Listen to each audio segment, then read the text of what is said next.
uBrigadier Nkwashu uphekwe ngemibuzo mayelana nobudlelwane bakhe nomsolwa uKatiso KT Molife okuthiwa wamvakashela ejele. uMolife ubekwe icala lokubulala unjiniyela uAmanda Swart. uNkwashu utshele ikhomishana ukuthi uMolife umazi ngokuba usibali wakhe, kanti ukumvakashela ejele kwangekhona ukuxambukela ophenyweni. I did not visit Katiso to interfere with any investigation. I did not use my rank to gain improper access. I was there primarily to drive my sister, who was the lawful visitor. Once I was told that I could see Katiso, I did so as a family member, not as a police officer.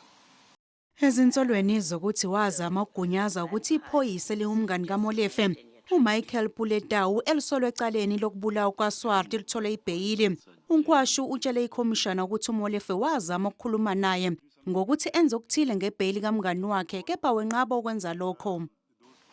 When Katiso said, you arrested this friend of mine, and then these ones, they talk about Michael Puletau. It's me who arrested him, in a way.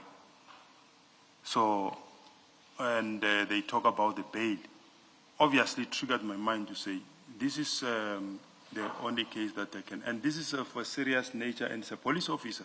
You can't forget that.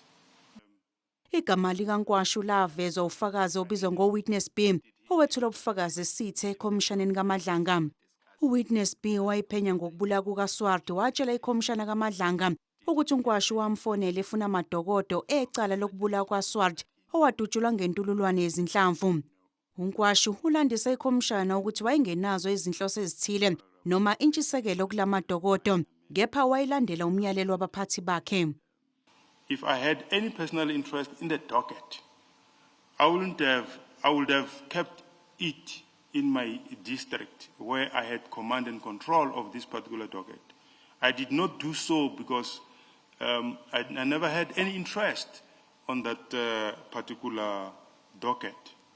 Isicau sizoqhubeka kusasa.